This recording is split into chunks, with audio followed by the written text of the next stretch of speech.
Hey guys, what is up? And Shadolance back for another epic review. This is going to be one of the first demonic weapons I ever review. Actually, this is the first demonic weapon I ever review now that I think about it. I have not done the Azazel yet.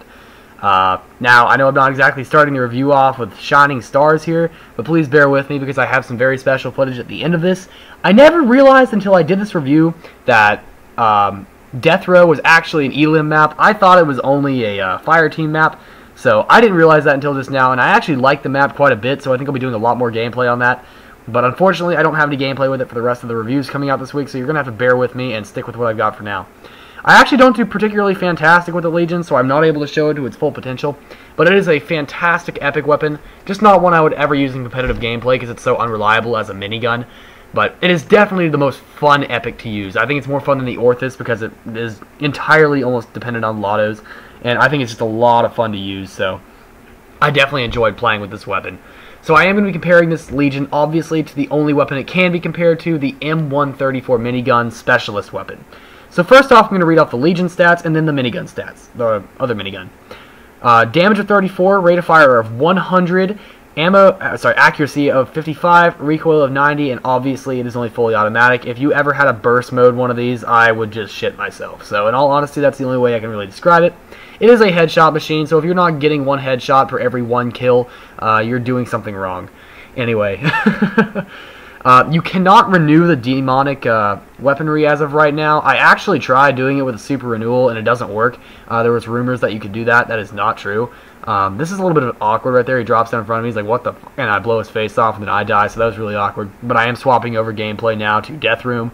Death Room gameplay is actually not half bad. This is one of the only Death Room games I've ever played where I've gone positive, so I am happy about that. Please don't be mad at me for using Death Room. But anyway, I also made a lot of people angry and gave a lot of people Legions to run around with because I died a lot. So please don't judge me. But anyway, it is an ammo capacity 500 to 0, so that's about it. M34 minigun.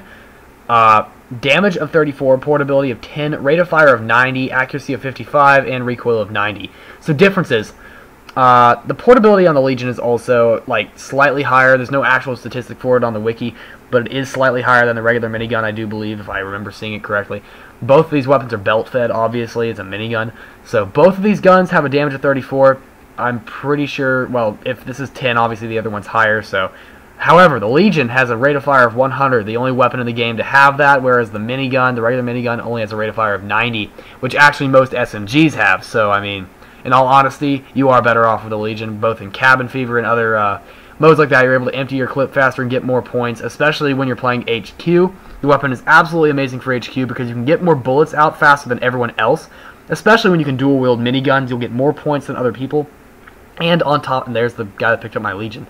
And then on top of that, the other hand, you guys will be able to get out your shots faster. So if in general you would not have been able to finish your magazine for your regular minigun, you would have been able to finish it for the Legion in some cases. Anyway, back to the stats. Both guns have a recoil of 90, and both guns have an accuracy of 55. So that's about it. Also, there's a couple of big differences about the Legion. It has an almost 1.5 second faster warm-up. So that is one of the biggest things that makes it actually useful in Elim and other games like that. Makes it very, very useful. It has an almost 1 second faster warm-up. However, that means that when you're clicking to keep it revved without actually firing the gun, you need to be very careful. If you'll see here, I'm actually not intending to fire these shots that I'm firing, but it's because I'm not used to revving up a Legion as opposed to a regular minigun that it makes it a little bit harder to cope with. It also only has the, well, another thing that's actually kind of nice about this, the Legion, and also this is true for the regular minigun as well, if you didn't know this. The Legion and the minigun actually have longer range than the average machine gun. The average machine gun has a range of about from one end of Death Room to the other, whereas this one has a longer range. It can usually shoot down about 3/4 of the way on the train on Kill Creek. So it's slightly longer. The top of Death Room is about the length of half the train on Kill Creek, so I mean that's just so you guys get a feel for it. It does have longer range. Both weapons are headshot machines, and both weapons have 500 shots just as the first clip. There's no second magazine for it. However, both weapons are compatible with Warlord, so you are able to get as many magazines as you would like, up to 10 renewals, although if you're able to survive that many times to use it enough before it gets destroyed, I give you props, and I would like to see a video because I won't believe you likely. Unless you're Amnesty, and I mean the real Amnesty, not the fake guy, but one of the fake guys. But anyway, Not a whole lot more to say about these. It's an epic weapon for a reason. You can't renew it for a reason. I don't think Nexon or anyone else would really want these being carried around by a lot of people. Now, there's one other thing I would like to point out. One of my friends who there was this thing a little while ago going back where if you came back to Combat Arms after more than 1.5 years, you got a permanent Legion. Now, 2 of my friends actually got that, and I was very, very impressed.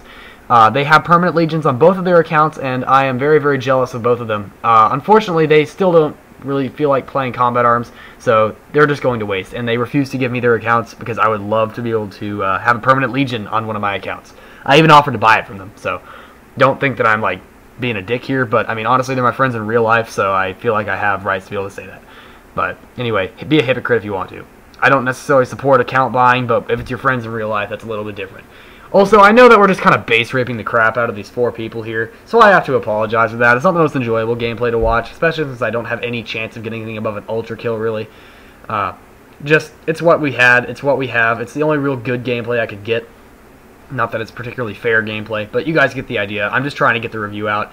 I'm really not very good with the Legion. I don't know how to use these kind of guns the right way. I'm not very skilled with them. I just now realized that friendly fire was on, and yeah, he's obviously a dickhead. But anyway, so just so you guys know, it has the fastest fire rate in the game at 100. I don't think there's any other weapon that has that. It's a fantastic weapon. I absolutely love this. Don't really have a whole lot more to say about the gun, like I said before. I'm not particularly skilled with the Legion. It's a weapon that it has a time and a place. The reason I would use a minigun or any kind of machine gun would be to spray down a hallway and keep it down while other people flank. That's basically the best strategical use I can see of this thing. You have one point where you can almost kind of like crouch behind a box or something and then fire over the box and cover an entire hallway, which is perfect for Death Room and the upper areas of Cold Seed. Those are the only places I can really see myself. That guy was kind of a dick there. He shot me. I was like, ooh, an enemy shooting me. I turned around, and then he distracted me long enough that the other guy could come up and kill me. And I was like, what the fuck? You're a dick. But anyway, that was like the best possible explanation I can give you for using this weapon. It's great for using strategically in a lot of clan wars and stuff if you allow the Legion. A lot of people don't, but I'm saying if it's allowed, there's a lot of strategical use for this weapon. I have respect for people that can use it strategically, not just run around spraying. I have no respect for people who use it in junk fleet OMA, especially when people are trying to use real skillful weapons. I expect that's kind of a noobish thing to do, and I would really hate that. So, I mean, that's just my drill. I really feel like a heavy in TF2 running around with this. Now, one thing that is also different between this thing and the regular minigun that I forgot to mention earlier is it has both faster reload, faster spread recovery, and one thing that's really, really unique about it, it has way less damage drop-off.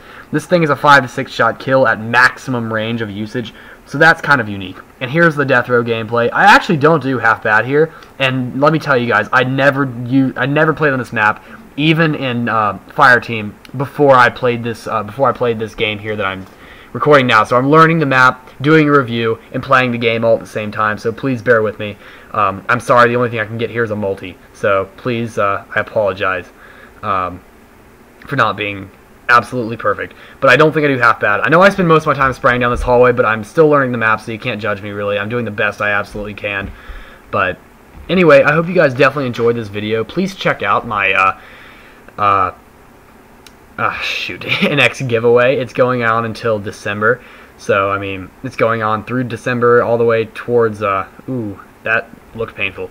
But anyway, it's going on to Christmas. It's the last day of the raffle is going to be Christmas Eve, and then I will be announcing the winner on either Christmas or the day after Christmas. Hopefully on Christmas to give you guys time. 25k NX plus any 10k you might buy.